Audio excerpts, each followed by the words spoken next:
بسم الله الرحمن الرحيم. كنت انا عملت فيديو عن غلاء الاسعار وعن الطريقه اللي بيتكلم بيها الرئيس اللي محدش فاهم منها حاجه الا هو. وسبحان الله تحس ان محدش مستفيد من منصبه الا هو، والناس اللي هي بيه او من غيره بسم الله ما شاء الله عايشين حياتهم. بصوا في ايه بقى؟ سابوا كل حاجه وبصوا على السيجاره. قال لك السيجاره اولا انا قلت 150 جنيه على 3، لو قلت 200 على 4، ولا قلت ان احنا 5 انا ومراتي والثلاث عيال، انا قلت 3 عيال وباخد 150 جنيه في اليوم يا دوب تكفيهم فول وطعميه طول النهار. الاقي حد يخش لي في التعليقات يقول لي ايه؟ طب والسيجاره؟ طب وحضرتك يا عم اللماح انت يا اللي بسم الله ما شاء الله عليك مخك نور، ما خدتش بالك ان السيد الرئيس بيلبس جزمه ثمنها 30,000 جنيه؟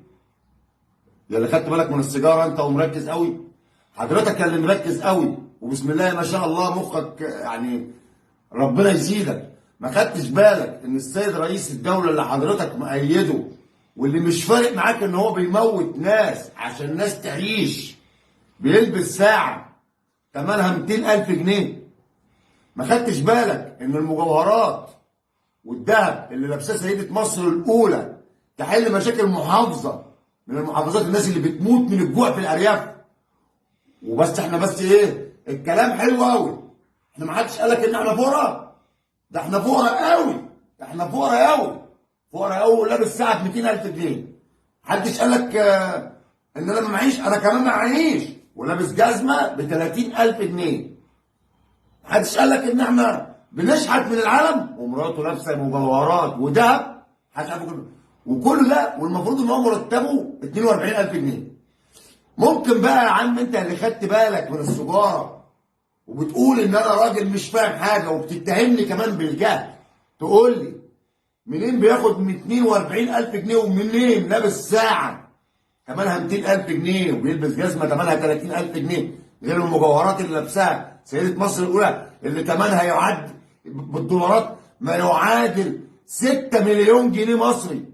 وحضرتك ممكن تتاكد من الكلام ده يا عم النبيل، يعني مش فارق معاك اي حاجه ان في غلابه حاليا دلوقتي بتموت حقيقي بالفعل، حرفيا بتموت من الجوع، بيروح عند الدكتور بيقول له ايه؟ انيميا قله غذاء، مش لاقي يجيب الافوكاتو ابو 200 جنيه، مش لاقي يجيب الجرين تنين، مش لاقي يجيب مش عارف ايه اللي انتوا بتاكلوه ده.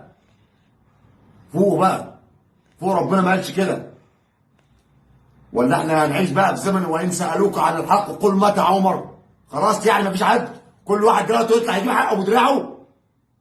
احنا بقينا نحس ان الداخليه دي اعدائنا مش بتحمينا، بقينا نحس ان احنا مضطهدين، ان احنا مقصورين، بقيت حاسس ان انا في اسر، البلد كلها شغاله الحكومه.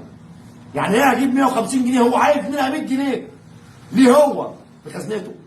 طب وعيالي انا مالي باللي انت بتعمله ده؟ حلمك وعايز تحققه، ما تحققه بالعن يا عم. انت كنت بتنام وبتحلم ان انت عايز تعمل مصر اوروبا التانية، ما تروح يا عم تعيش في اوروبا وسيبنا احنا عايشين. انا راجل اريافجي، لو انت جبتني وحطيتني في فيلا في التجمع الخامس مش هرتاح، مش مرتاح عندنا. اوروبا اللي انت عايز تعملها في مصر بره، روح عيش بره، ما تروحش تجيب فيديون وتدي للبلد والغلابه هي اللي بتدفع من دمها.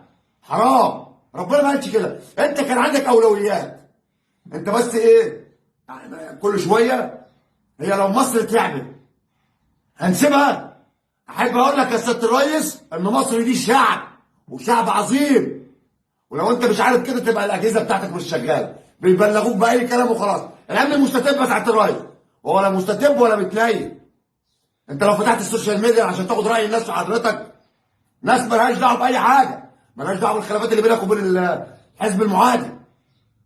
الماتش اللي انتوا بتلعبوه ده اللي احنا مش عارفين مين اللي فيكم اللي هيكسب في الاخر، في ناس مدعوكه في النص، ولا انتوا هنا، انتوا المهم مين فينا اللي هيكسب، يا انت يا هم. اما الناس اللي بتموت في النص دي مش فارق معاك، انت اهم حاجه عندك انت دلوقتي انا اكسب، انا احقق حلمي، انا عايز اعمل انجازات، انا عايز اكون القائد اللي ما جابتوش ولاده.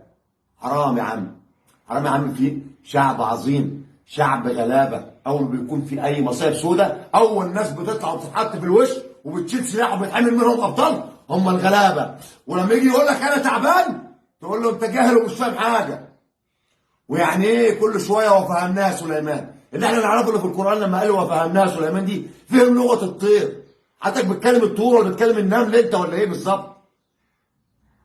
حضرتك البني ادم ابن ادم خطاء، ربنا سبحانه وتعالى هو اللي قال عليه كده. والقران قال ان خاتم الانبياء هو محمد سيدنا صلى الله عليه وسلم. انت بقى عايز تعمل نفسك نبي؟ كل شويه تطلع تقول وفهمناها سليمان محدش بيفهم غيري؟ اي حد هيتكلم يبقى جاهل؟ ولما يجي بس يكون في حروب ولا يكون في زفت على دماغ اهلنا يطلع الغلبان يمسك سلاح، ده انت بطل. ولما يقول لك انا تعبان وجعان تقول له انت جاهل مش فاهم حاجه.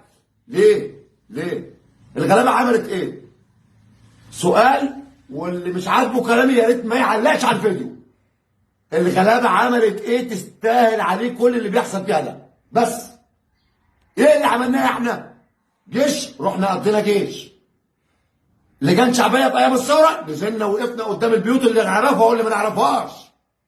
عملنا ايه احنا نستاهل عليه؟ ان انا اطلع اشتغل من الساعه 10 لغايه الساعه 7 المغرب كده، ما فيش وقت تاني لاي شغل، ب 150 جنيه. اجيب ال 150 عايز 300 عشان اعيش. ابص الاقي ابني بيقول لي انا عايز اكل فراخ ومش قادر، انا بموت 100 مره في اليوم. انت مش حاسس بحاجه.